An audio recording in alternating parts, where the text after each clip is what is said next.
অঙ্গনওয়াড়ির টাকা আত্মসাতের অভিযোগ। মঙ্গলকোটে তৃণমূল অঞ্চল সভাপতির বিরুদ্ধে অভিযোগ। বুইচি গ্রামে অঙ্গনওয়াড়ি কেন্দ্রকে ঘিরে রাজনৈতিক বিতর্ক। অভিযোগ স্থানীয় বিজেপি বুথ সভাপতি আশুতোষ ঘোষের। অঙ্গনওয়াড়ির টাকা আত্মসাতের অভিযোগ। অঙ্গনওয়াড়ির টাকা আত্মসাতের অভিযোগ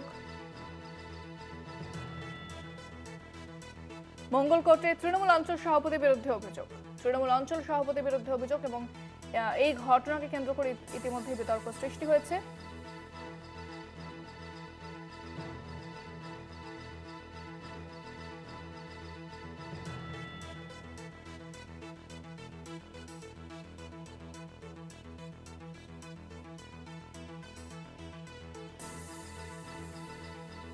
বিস্তারিত কথা বলবো। ফোনে রয়েছেন প্রতিনিধি চন্দন সেনগুপ্ত। চন্দন, কি জানা যাচ্ছে এবং কি প্রতিক্রিয়া উঠে আসছে?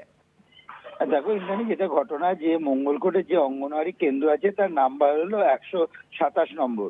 সেইখানে অভিযোগ করছে এলাকাবাসী এবং বিজেপির যে বুথ সভাপতি তিনি অভিযোগ করছেন যে ওই এলাকার যে অঙ্গনওয়াড়ি কেন্দ্র আছে সেখান থেকে যতবার টাকা আসে সেই টাকা আত্মসাৎ করে অঞ্চল সভাপতি প্রদীপ চট্টরাজ। এরপরেই কিন্তু নড়েচড়ে বসে প্রশাসন এবং তারপরেই গ্রামবাসীরা বিক্ষোভ দেখায়। যেটা জানা যাচ্ছে যে গ্রামের প্রত্যেকটা যারা অভিভাবিকা আছে, যেখানে বাচ্চা ছেলে মেয়ে পড়াশুনো করে এবং খায়, সেখান থেকে দেখা যাচ্ছে চিত্রটা যেখানে বসে সেখানে ঘরের চাল ফুটো এবং যে সমস্ত খাবার দেওয়া হয় অতি নিম্নমানের খাবার দাবার এবং ঘর হচ্ছে স্যাঁতস্যাঁতে ঘর।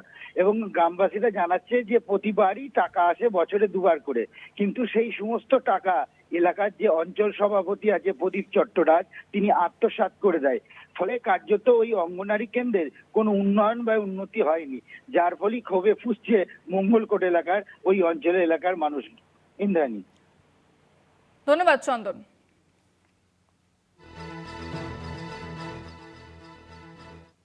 তৃণমূলে প্রদীপ চট্টরাজ একবার না 6বার পঞ্চায়েতে গেছে, ব্লক অফিসে গেছে, তা ওর টাকা এসেছে বলে সে টাকা মেরে নিয়ে পালিয়েছে। এখানে বাচ্চারা যে বসবে, বসার জায়গা নেই। বর্ষায় জল পড়ছে, জলে সব হাঁটু পর্যন্ত জল, তাহলে কিভাবে বাচ্চারা পড়াশোনা করবে? ও রান্না করছে, রান্নার জায়গাটাতেও জল, আর উনুনটা আছে সেটাও ভিজে যাচ্ছে। তাহলে ও মানুষটা এসে যে পড়াশোনা করাবে, কোনো বোর্ডের সিস্টেম নেই, আর বাচ্চারা এসে দাঁড়ানোর সিস্টেম নেই। আর অবশ্যই লাগে, কারণ আস্তে আস্তে সে জল থাকবে, এসে দাঁড়াবে কোথায়? আর সব বাচ্চাই ঠেলাঠেলি হবে। তাহলে বাচ্চারা এসে জায়গাটা বড় হতে হবে, তবে তো সে বাচ্চা এসে পড়াশোনা করবে।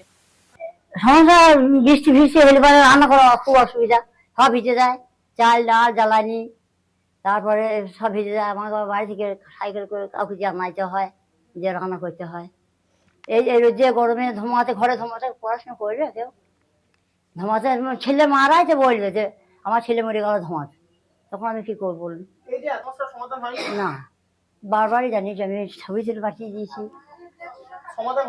না।